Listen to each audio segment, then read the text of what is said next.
Hello everyone, I am Jasleen Kaur. तो आज की जो हमारी वीडियो है वो बीजेएमसी स्टूडेंट्स के लिए रहने वाली है। जिन स्टूडेंट्स का इंटरेस्ट जर्नलिज्म में है, मास कम्युनिकेशन में है, आप एक एंकर बनना चाहते हैं, एडिटर बनना चाहते हैं, रिपोर्टर बनना चाहते हैं तो और आप बीजेएमसी करना चाहते हैं तो ये वीडियो आपके लिए बहुत ही इन्फॉर्मेटिव रहने वाली है।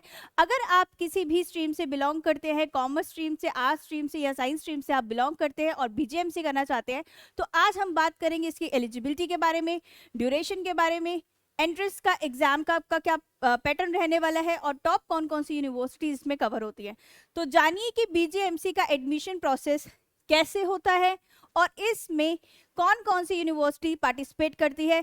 बीजेएमसी की अगर मैं बात करूं फुल फॉर्म की तो बीजेएमसी आपका bachelor of journalism and mass communication है। मोड ऑफ एग्जामिनेशन की अगर हम बात करें तो आप इसके अंदर जैसे देख रहे हैं एक सेट बेसिस पे भी आप अपना एंट्रेंस एग्जाम दे सकते हैं और सीयूईटी बेसिस पे भी।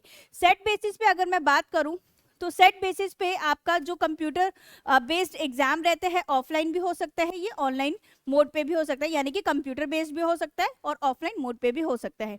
सेकेंड अगर हम बात करें एंट्रेंस एग्जाम की तो वो आपका सीयूईटी है, सेंट्रल यूनिवर्सिटी एंट्रेंस है, जिसके बारे में सभी बच्चे जानते हैं। सीयूईटी के बेसिस पे भी आप बीजेएमसी का कोर्स कर सकते हैं। एंड इसकी अगर हम एग्जाम की बात करें तो आपका ये computer based CBT based exam रहने वाला है। नेक्स्ट एलिजिबिलिटी की 12th में अगर आप हैं, आप 50% आपके अगर मार्क्स हैं तो आप डेफिनेटली बीजेएमसी का कर सकते हैं। अगर आप किसी कैटेगरी से बिलोंग करते हैं तो आपको कैटेगरी के बेनिफिट के बेसिस पे अगर देखा जाए तो 45% पे भी आप बीजेएमसी का कोर्स कर सकते हैं। बट कुछ अदर यूनिवर्सिटीज ऐसी भी हैं जो आपको 50 to 55% पे भी बीजेएमसी कराती है, या 60% भी आपके होने चाहिए। बट वो कौन कौन सी यूनिवर्सिटीज हैं, डीपली इन्फॉर्मेशन के लिए आप हमारे सेंटर पे विजिट कर सकते हैं। इसमें एज लिमिट की अगर मैं बात करूं तो no age limit for the candidate, age limit कोई नहीं है। जिसे भी अगर किसी का भी इंटरेस्ट बीजेएमसी में है तो वो बीजेएमसी कर सकते हैं। मीडियम ऑफ 13 लैंग्वेजेस, अगर हम मीडियम की बात करें तो जो सीयूईटी का आपका एग्जाम है वो 13 लैंग्वेजेस में आने वाला है। अगर आप जिस भी लैंग्वेजेस में कंफर्टेबल है, असामी, बंगाली, इंग्लिश, गुजराती, हिंदी, मलयालम, मराठी, तेलुगु, तमिल, किसी भी लैंग्वेज में अगर आप कंफर्टेबल हैं आप अपना सीयूईटी का जो एग्जाम है वो दे सकते हैं। 13 लैंग्वेजेस में आपका जो है सीयूईटी का आपका जो मीडियम है वो 13 लैंग्वेजेस में रहने वाला है सीयूईटी का एग्जाम का। पैटर्न ऑब्जेक्ट की अगर हम बात करें तो आपके मल्टीपल चॉइस क्वेश्चन इसमें आने वाले हैं। ड्यूरेशन की अगर मैं बात करूं तो examination will be conducted on the multiple days in 3 slot per day. 3 slots में आपका ये एग्जाम रहने वाला है एंड आपका मल्टीपल चॉइस क्वेश्चंस रहने वाले हैं। मल्टीपल चॉइस क्वेश्चन के साथ साथ इसमें आपकी क्या नेगेटिव मार्किंग रहने वाली है या नहीं रहने वाली है, कितने मार्क्स का आपका एग्जाम होता है, नेगेटिव मार्किंग कैसे रहने वाली है, ड्यूरेशन क्या रहने वाली है, तो उसके लिए आप हमारे सेंटर पे विजिट करके एक्सपर्टीज के साथ जुड़ के डीपली इंफॉर्मेशन ग्रैब कर सकते हैं। कैंडिडेट क्लेमिंग कैटेगरीज, जैसे कि आपको पता ही है कि बहुत आपकी जो कैटेगरीज है, जनरल ईडब्ल्यूएस कैटेगरी भी है, कोई जनरल ईडब्ल्यूएस कैटेगरी में आएगा, कोई ओबीसी एनसीएल कैटेगरी में आएगा, कोई एससी एसटी कैटेगरी में आएगा। अगर आप भी किसी कैटेगरी से बिलोंग करते हैं तो आपको भी कैटेगरी का बेनिफिट मिल सकता है। जैसे कि अगर मैं बात करूं जनरल ईडब्ल्यूएस कैटेगरी की तो जनरल ईडब्ल्यूएस कैटेगरी में आपको एक एनेक्सचर जो है वो फिल करके चलना होता है। जब आप सीयूईटी का एप्लीकेशन फॉर्म फिल करते हैं तब आपको एनेक्सचर ए जो है वो फिल आउट करना है।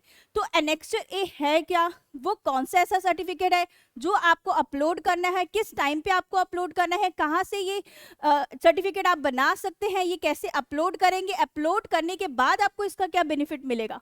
तो बहुत से बच्चे जो हैं ये मिस्टेक कर देते हैं, कैटेगरी होने के बावजूद भी वो अपना कैटेगरी का बेनिफिट नहीं उठा पाते हैं, कैटेगरी मेंशन करने के बाद वो सर्टिफिकेट अपलोड नहीं कर पाते हैं। जब उनका सर्टिफिकेट बन जाता है तब तक डेट निकल चुकी होती है उसे अपलोड करने की, तो वो जर्नल में ही काउंट हो जाते हैं। तो अगर आप भी जनरल ईडब्ल्यूएस से हैं या ओबीसी एनसीएल कैटेगरी से या एससी एसटी कैटेगरी से हैं तो आपका सर्टिफिकेट कहाँ से बनेगा, किस टाइम पे आपको अपलोड करना है, उसकी डीपली इंफॉर्मेशन के लिए आप हमारे एक्सपर्टीज के साथ जुड़ के फर्दर प्रोसेस किस तरीके से रहने वाला है, कैसे आप अपने ड्रीम कॉलेजेस में एडमिशन ले सकते हैं, टॉप कॉलेजेस में एडमिशन ले सकते हैं, टॉप कोर्सेज में एडमिशन ले सकते हैं, तो उसकी डीपली इंफॉर्मेशन के लिए आप हमारे सेंटर पे विजिट कर सकते हैं और अपनी कैटेगरीज का बेनिफिट उठा सकते हैं।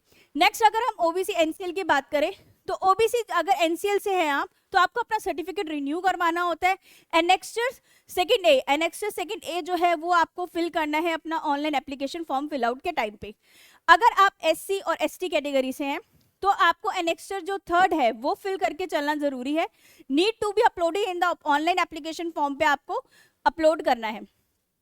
नेक्स्ट अगर हम बात करें सिलेबस की कि सेट एंड सीयूईटी, अगर आप सेट दे रहे हैं और सीयूईटी का एग्जाम दे रहे हैं तो डोमेन सब्जेक्ट्स और सिलेबस आपका क्या रहने वाला है। तो अगर मैं सेट की बात करूं तो सेट में आपका जो सब्जेक्ट रहेंगे और सिलेबस रहेंगे as per class 12 syllabus only, जिसके अंदर आपका इंग्लिश लैंग्वेज एंड कंप्रीहेंशन आएगा 25%, जनरल अवेयरनेस आपका 25%, आपका रीजनिंग 25% एंड मीडिया एप्टीट्यूड 25%। अगर आप बीजेएमसी के लिए इंटरेस्टेड हैं तो आपको मीडिया एप्टीट्यूड जो है वो 25% जो है वो आपका रहने वाला है। अगर मैं सीयूईटी की डोमेन सब्जेक्ट्स की बात करूं तो इंग्लिश में इंग्लिश सेक्शन ए में आपका लैंग्वेज आएगा एंड आपका जर्नल टेस्ट रहने वाला है। सेक्शन थर्ड में आपका मास मीडिया मास कम्युनिकेशन जो है वो रहने वाला है, क्योंकि आप बीजेएमसी करेंगे तो डेफिनेटली आप mass media and mass communication जो आपका वो डोमेन सब्जेक्ट्स में आपका रहने वाला है। तो इसमें भी बहुत से बच्चे मिस्टेक कर देते हैं कि किस तरीके से हमें डोमेन सेलेक्ट करना है, हम कौन कौन से कोर्सेज के लिए जा रहे हैं, उस कोर्सेज के लिए हमें कौन सा डोमेन हमारे पास होना चाहिए या कौन सी यूनिवर्सिटीज किस तरीके से सारा प्रोसेस रहता है उसका। तो आप हमारे सेंटर पे विजिट करके ये इन्फॉर्मेशन भी ग्रैब कर सकते हैं। जैसे कि मैंने आपसे बात की रिजर्वेशन की, तो आप देख रहे हैं रिजर्वेशन जैसे अगर आप जनरल ईडब्ल्यूएस कैटेगरी से हैं, ओबीसी एनसीएल कैटेगरी से हैं, एससी और एसटी कैटेगरी से हैं या पीडब्ल्यूडी कैटेगरी से हैं, तो आप भी इसका बेनिफिट उठा सकते हैं। इसका बेनिफिट उठाने के लिए अगर आप अपना जो भी आपको कैटेगरीज दी है, अगर आप इनका बेनिफिट उठाते हैं तो आपको डेफिनेटली एक अच्छे कॉलेज में लो रैंक पे भी एडमिशन मिल सकता है। लेकिन कैसे मिल सकता है, सारा प्रोसेस क्या रहता है, उसके लिए आपको रिक्वायरमेंट रहती है परफेक्ट गाइडेंस की, प्रोफेशनल काउंसलर की। Perfect guidance and professional counsellor की हेल्प से आप अपने ड्रीम कॉलेजेस में एडमिशन ले सकते हैं। दिल्ली के टॉप यूनिवर्सिटीज कौन कौन सी पार्टिसिपेट करती है, अगर हम उनकी बात करें तो नंबर 1 पे आपकी आती है Guru Gobind Singh Indraprastha university. GGSIPU university सबसे डिमांडिंग यूनिवर्सिटी है। GGSIPU आज की डेट में सबसे जो बच्चा है वो GGSIPU में एडमिशन लेना चाहता है। Delhi skill and entrepreneurship university DSEU university. भारतीय विद्यापीठ डीम्ड यूनिवर्सिटी, भारतीय विद्यापीठ डीम्ड यूनिवर्सिटी है। आपको इसका सेपरेट एंट्रेंस एग्जाम भी होता है, आपको इसका सेपरेट एंट्रेंस एग्जाम भी देना होता है। और क्या आपको ये सीयूटी के बेसिस पे एडमिशन देगा? ये जो यूनिवर्सिटीज हैं आप जिन्हें कंसीडर करके चल रही हैं, क्या ये आपको सेट बेसिस पे एडमिशन देने वाली है या सीयूटी बेसिस पे एडमिशन देने वाली है, या GGSIPU आपको सेट बेसिस पे एडमिशन देगी या सीयूटी बेसिस पे एडमिशन देगी? तो ये बहुत सारे क्वेश्चंस रहते हैं बच्चों के माइंड में, जिसे आपको क्लियर करके चलना बहुत ज़रूरी है। तो उसके लिए आप हमारे सेंटर पे विजिट करके हेड काउंसलर से मिलके आप जो है अपनी ये सारे डाउट्स जो हैं वो क्लियर करके चल सकते हैं। लास्ट यूनिवर्सिटी की अगर मैं बात करूं तो जामिया हमदर्द यूनिवर्सिटी दिल्ली, जिसके लिए बच्चे टॉप यूनिवर्सिटीज में एडमिशन के लिए इंटरेस्टेड होते हैं। दिल्ली NCR टॉप यूनिवर्सिटीज की अगर हम बात करें कि दिल्ली NCR में भी बहुत सा बच्चा एडमिशन लेता है, तो JP institute of information technology Noida, Manav Rachna international institute of research and studies, SRM institute of science and technology campus, MIT university Noida Gurugram, GD Goenka university Gurugram NCR, Sharda university. ये आपकी दिल्ली की NCR में जो टॉप यूनिवर्सिटीज है जो पार्टिसिपेट करती है, जिसमें बच्चे एडमिशन लेते हैं। इन यूनिवर्सिटीज का क्राइटेरिया क्या रहने वाला है, किस बेसिस पे आपको इसमें एडमिशन मिलने वाले हैं, एंट्रेंस बेसिस पे एडमिशन मिलने वाले हैं या मेरिट बेसिस पे एडमिशन मिलने वाले, इन कॉलेजेस का फीस स्ट्रक्चर क्या रहने वाला है, आगे आपकी प्लेसमेंट्स क्या रहने वाली है। अगर आप भी दिल्ली NCR के टॉप यूनिवर्सिटीज के लिए इंटरेस्टेड है तो डीपली इंफॉर्मेशन के लिए आप जल्द से जल्द हमारे सेंटर पे विजिट कर सकते हैं। गुरु गोबिंद सिंह इंद्रप्रस्थ यूनिवर्सिटी, जैसे मैंने आपको बताया GGSIPU टॉप यूनिवर्सिटीज है, मोस्टली बच्चा जो है GGSIPU के लिए इंटरेस्टेड होता है। तो उसके अगर मैं टॉप कॉलेजेस की अगर बात करूं तो कौन से कॉलेजेस ऐसे हैं जिसकी सबसे ज्यादा डिमांड रहती है? नंबर 1 पे आपका आता है Jagan institute of management studies.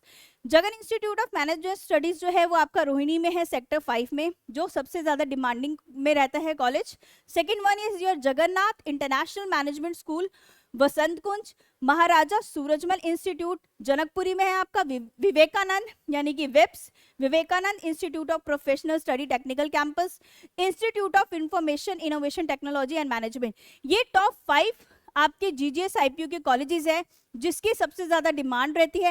In colleges का फीस स्ट्रक्चर क्या है, प्लेसमेंट क्या रहने वाली है, किस तरह से आप भी इन कॉलेजेस में एडमिशन ले सकते हैं, अगर आपके पास कैटेगरी है तो आप कैटेगरी का बेनिफिट उठा के कैसे इन टॉप कॉलेजेस में एडमिशन ले सकते हैं, उसके लिए आप हमारे सेंटर पे विजिट करके डीपली इंफॉर्मेशन ग्रैब कर सकते हैं। तो ये हमारी जो बात रही बीजेएमसी पे। तो अगर आप भी इंटरेस्टेड है बीजेएमसी के लिए या अदर कोर्सेज के लिए, आप भी चाहते हैं टॉप कॉलेजेस में टॉप कोर्सेज में एडमिशन लेना, तो प्रिपरेशन से लेकर आपका एडमिशन तक का क्या प्रोसेस रहने वाला है, अगर आप हमारे साथ प्रिपरेशन करके जुड़ना चाहते हैं तो आप प्रिपरेशंस के साथ साथ लास्ट तक एडमिशन्स के लिए भी जुड़ सकते हैं। प्रिपरेशन से लेकर लास्ट तक एडमिशन तक का में क्या प्रोसेस रहेगा, किस तरह से आप भी अपने टॉप कॉलेजेस में एडमिशन ले सकते हैं, तो वेट ना करें, जल्द से जल्द हमारे सेंटर पे विजिट करें, एक्सपर्टीज के साथ जुड़े और अपनी डीपली इंफॉर्मेशन ग्रैब करें। पश्चिम व्यास जनकपुरी पीतमपुरा में हमारा सेंटर है। नियर बाय सेंटर पे विजिट करके आप फर्दर इंफॉर्मेशन ग्रैब कर सकते हैं और हमारे चैनल को सब्सक्राइब करना ना भूलें, वीडियोस को लाइक शेयर कमेंट करना ना भूलें ताकि आपसे ऐसी इंफॉर्मेटिव वीडियोस मिस ना हो। Thank you so much.